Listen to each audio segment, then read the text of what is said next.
Hello everyone, Dr. Shabazz here, and I'm going to shoot a video giving you kind of an overview about the presentations and what my expectations are. I have uploaded a number of documents for your convenience, but I'd like to say a few things about the project itself going forward so that you can have a clear understanding of what I'm looking for when you present on this coming week. As you all remember, one of the first things we did in this class was a case on PepsiCo marketing Cheetos into China.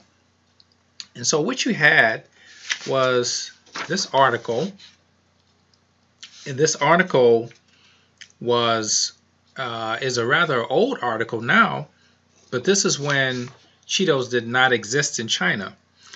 And so what PepsiCo did is they did some research. They tested the water, so to speak. They looked at market size. They looked at per capita income. They looked at possible partnerships. They went in and they did some focus groups. They got 600 flavors. They tested the flavors. They chose some flavors. They did some work on the packaging, and they came up with a phonetically similar name to Cheetos. I don't know how long this process took, but it was a very expensive process. This is what you call R&D, research and development, and to this day, this company, PepsiCo, has a very successful product in China. So this is exactly what we're doing, minus the fact that we don't have the resources that this multi-million-dollar company has. I do realize that. So what I want you to do is to be as realistic as possible in terms of finding a niche in your country for a product that will be successful. You're not a humanitarian organization. You're not trying to cure any disease. You are essentially trying to take a product into another market. And so a couple of months ago, as you can see, the assignment that I gave, and I mentioned here in the preliminary research, you don't choose a product at that time.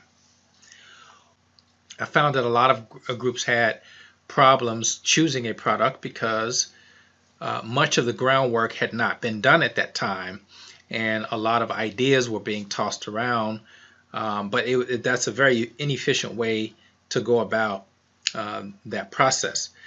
When you go forth in your career, you will work on projects. Some of you will be project managers. You will lead groups, and you will have certain directives. And you will demand that there be a certain process to the actual task that you're accomplishing. So you want to make sure going forward in any other class you have or any other project you have at work, you want to make sure you follow a process, specifically when it has to do with research.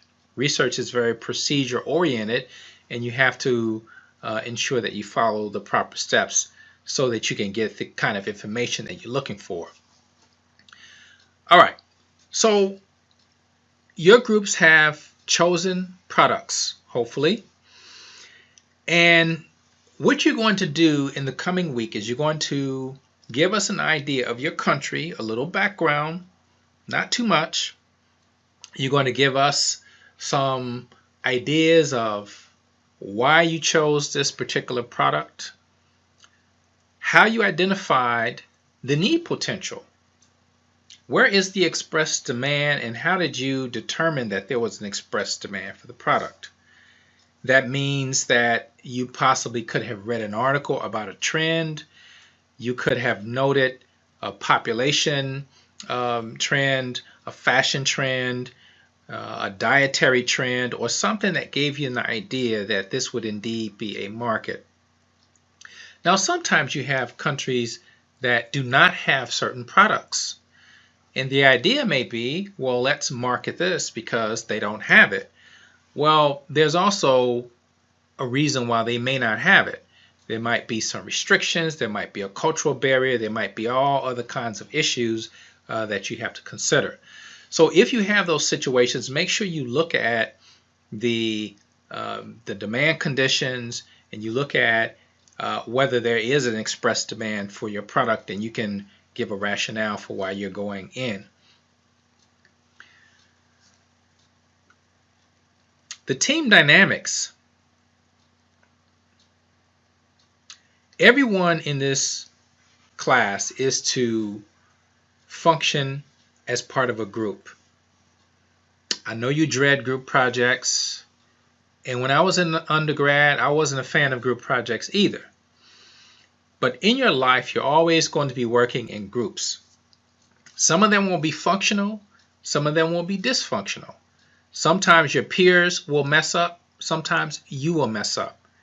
Don't believe that you have a handle on group dynamics, because sometimes we get into situations where we make mistakes and we may not do things as we are capable of doing. But for this group, make sure that you're pulling your weight. I'll just say it like that. Make sure you're pulling your weight, because when the peer assessments are filled out and on a 50-point scale, there are 5 attributes that I am looking for as a criteria.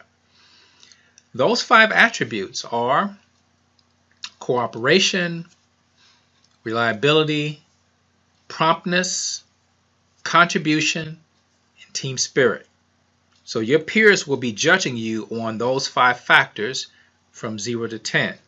So make sure that you have been pulling your weight so that you don't have to come to me appealing or looking for an appeal because you got a low peer assessment score. There will be 3 grades in this project.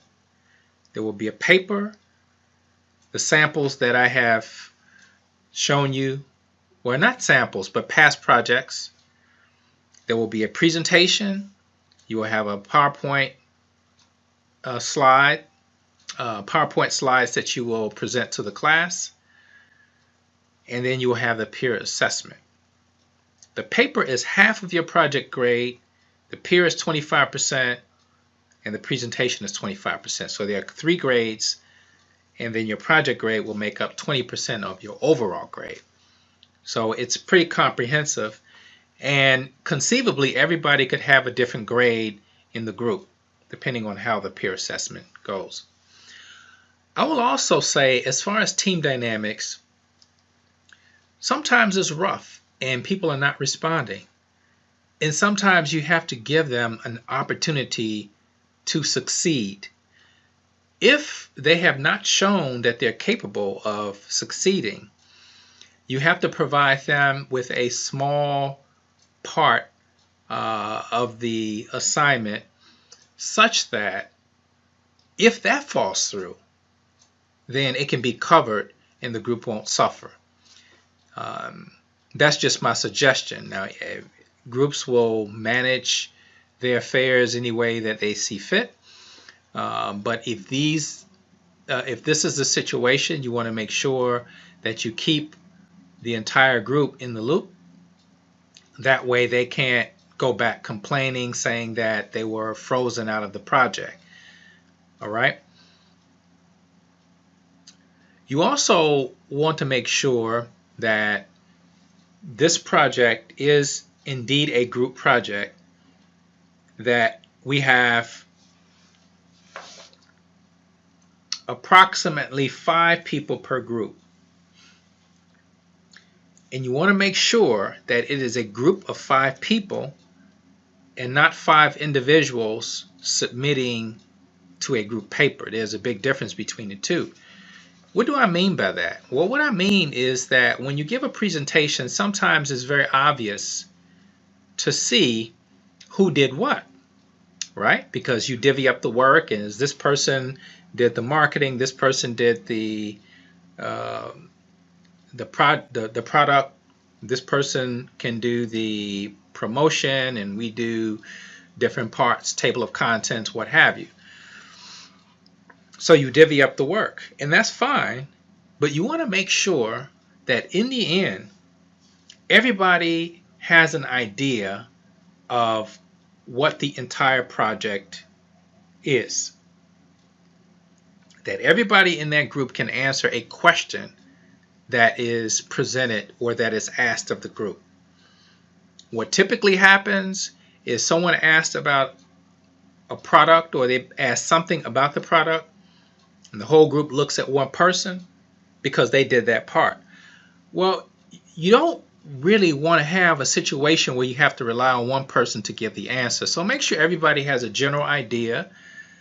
Before the presentation, talk over it as a team.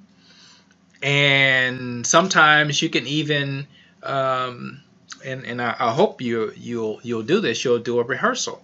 You'll do a dry run, and that way everybody has an idea of what is going to be presented. There are no surprises. There's nobody speaking out of turn. There's nobody going too long, because there is a limited amount of time for this. All right.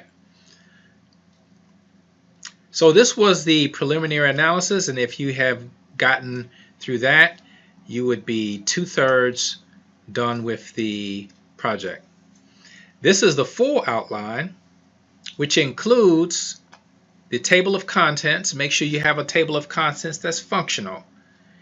Don't have a table of contents with no page numbers, and don't have a table of contents with page numbers but no page numbers at the bottom of the page. I've had that before. I get a nice table of contents but no page numbers. I get a nice table of contents and no page numbers by the labels. So you want to make sure that you have the table of contents in good order, and that all the labels coincide with the page numbers that are listed in that table of contents. You don't want somebody going looking for social cultural environment and it says page 5 and they go to page 5 and it's not there. You want to make sure that that's all taken care of. There are ways to generate a table of contents in Microsoft Word, and it's a very useful skill to have, if you're doing documents, and because we make mistakes, and sometimes when you make changes to a document, everything shifts, and now you have to change all the page numbers. If you generate a table of contents and you make say you make 100 changes, 200 changes, all you have to do is regenerate the table of contents, and all the page numbers will coincide with the labels that you're identifying. So you have an executive summary. All the other things were from the preliminary analysis. Situational analysis is you're talking about who you are, what you're doing, what you're promoting, and you'll also talk a little bit about the market that you're in, the competition, how large it is, the market share, the dynamics, the different types of companies, and why you have a value proposition that is comparable to what they have or better than what they have. Basic need potential. How did you determine that this market wanted or needed this product? You have to have some kind of rationale, some kind of data. You talked to someone, you saw an article, you read a report, something that showed that there was an expressed need for this product. And then part 3 is what the 4 P's will be on during your presentation. So you would talk about your product or product line. You'll talk about your pricing methods. You'll talk about distribution, how that product will get to the customer. Will you have a sales office? Will you use distributors? Will you use an intermediary? Will you have a factory over there? How are you going to source your inputs? Or are you going to make it in the United States and export it? Or will you decide to use some other way of distributing your product? Then you have marketing strategy. This is where your creativity comes in. You will come up with an ad theme, something that will promote your product, that will make it memorable, and that will establish a brand presence. And that part 3 section is going to constitute what we know of as the marketing mix. Lastly, this is the presentation criteria. So when you present this product, I'll be looking at 5 things. I'll be looking at content. That is, content meaning the type of content that you bring in the presentation. Was it thorough? Was it well researched? Was it glossed over? Were there mistakes? Were there factual mistakes? Were there inconsistencies between the speakers? All of these things are important, because if you are in a professional environment, you want to be consistent. You don't want to have any contradiction if you're a group in front of a client, because they will see it and they will nail you to the wall if that should happen. So make sure your content is consistent. Make sure that you compare notes and that you're not saying different things in front of the class. Creativity. Was the presentation captivating and demonstrate imagination? SBI has some very talented students, very creative students. Some of the students will ultimately switch industries and become creative artists. That has happened a great number of times, but this is your chance to express your creativity. You can be creative in terms of your slides. You can be creative in terms of how you have adapted the product. You can be creative in terms of how you present it. And you want to, most of all, not only be creative, but you want to be believable. You want to have credibility when you present, because that's the whole thing. When you're developing brand awareness, is you want to be credible. You want people to trust you. So with creativity, you want also to ensure that you gain a deal of trust. And I think with trust, people can kind of understand where you're going. Organization. Did the presentation appear to be well organized and rehearsed? So all I will say to that is make sure that you rehearse, you go through it, so that there are no surprises and there are no long pauses. There's no one tripping over someone else, and that it is clear and it is streamlined, and that you have a nice, you have a good presentation. Your delivery. Were speakers clear? Make sure you project your voice, that you breathe through your diaphragm and out, and that you make sure you have good posture. Your hands should not be in your pockets. If you're using cell phones, if you're using cue cards, make sure you're not reading from them, because cue cards essentially are for cues, right? You look at something, it gives you a cue, then you speak off of it. It's the same with slides. You have a PowerPoint slide, you don't read from it, you basically use it as a cue to speak off the bullet, and then you project it to the audience. If there are mistakes made, just relax and think about your last point, and then try to pick up your memory if you lose your train of thought. Visual aids. Your PowerPoint slide should be a professional grade presentation, meaning no mistakes. Make sure there's contrast in the background, that if you have a dark background, you have light letters. If you have a light background, you have dark letters. If you have a textured background, which means that you have a design somewhere, make sure that the text can be read over the textured background, so that we're not losing any information that may be presented, on the slide.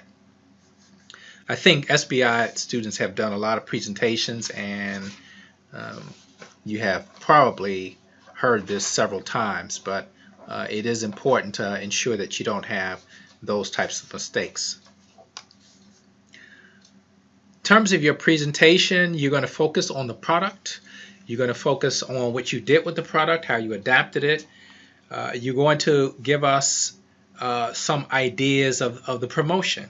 Again, you can use a video that you've made. You can do a skit. You can show us a billboard. You can do a radio spot. You can show us a website. Anything that will help make your point.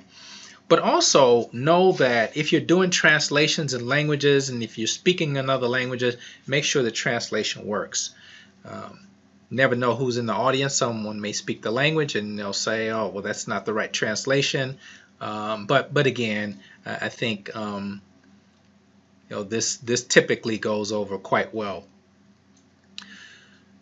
All right.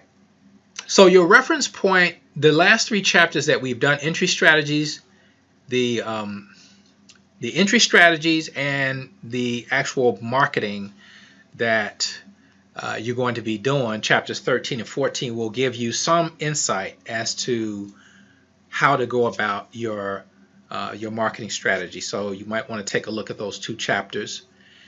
And lastly, the guidelines are the presentation are 10 to 12 minutes. You shouldn't be less than 5 minutes with 5 people in the group. Avoid adding special features at the last minute. Now, we had our last journal presentation. That was Thursday. And a number of people did PowerPoint presentations for their journal article. And of course, I was not aware that these were going to be done, and it's fine. But what typically happens is when you have something like that, it adds a little bit of time to the setup, the whole setup process. So if you have something that you're doing that's extra, make sure that you let me know so that way we can queue up and you won't have to open up your Gmail and get slides and load them up and all the other things that takes a lot of time to do. And then time just melts away. We run out of time as we did in one of our classes for the journals. Professional attire is required. Typically that would mean form attire, and which is easy for us because we know what form attire is, and you typically will be wearing it every week. So that should not be a difficult requirement to meet. Again, bullet 3, focus on presenting the attributes of the product. Notice explanation of financial statements are not needed. You don't need to go over those financial statements or break even or cash flow or income statement. You don't need to do that.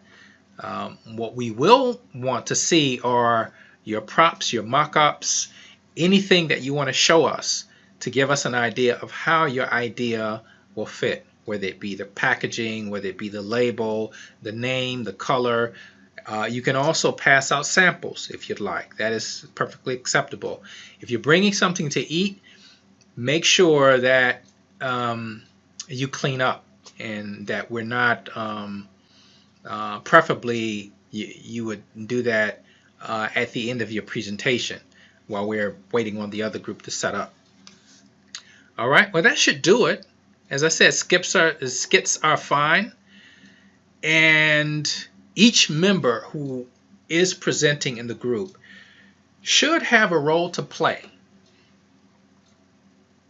meaning that you're not just standing up there looking around.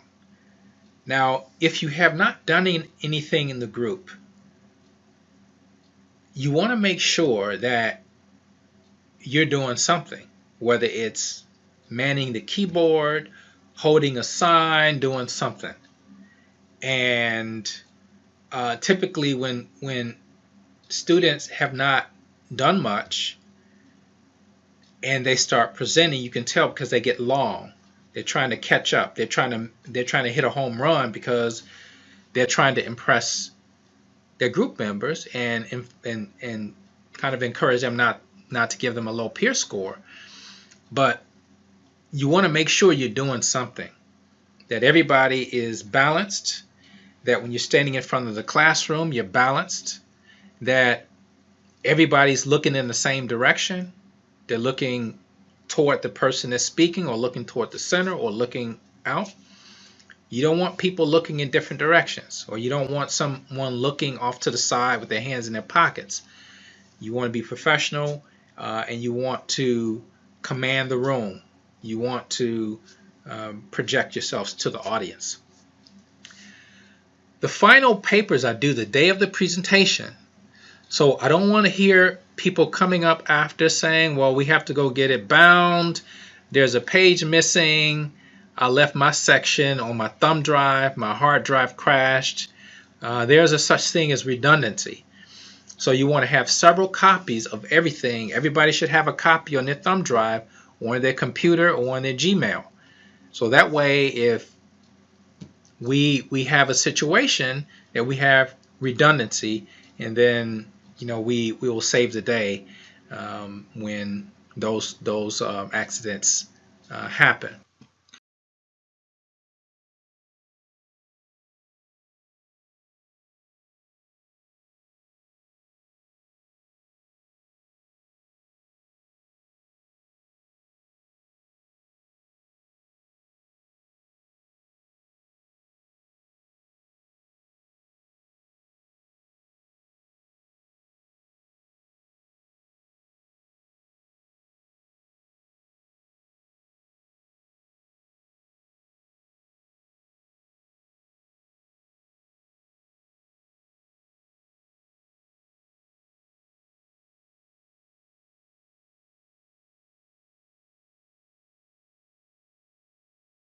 So that's the lineup for both classes. We have some very interesting countries, very diverse, and hopefully we will learn a lot in the process. And I'm looking forward to the presentations. I always learn a lot from these presentations about the countries, and it gives me some ideas about other countries that I may want to visit at some point. And hopefully you'll get the as much enjoyment out of these presentations as I will. All right, so make sure that you come prepared. Also, email me if there's any kind of updates in terms of your group. Any other questions that you may have concerning equipment or other things that may be needed. Also note that I will not have an Apple plug. So if you are using an Apple device and you have your laptop, I will not have an Apple connection. So you'll have to have that. And I won't know how to connect it. So you'll have to bring your own equipment if it's something other than what we're using at that kiosk in the classroom. Bye.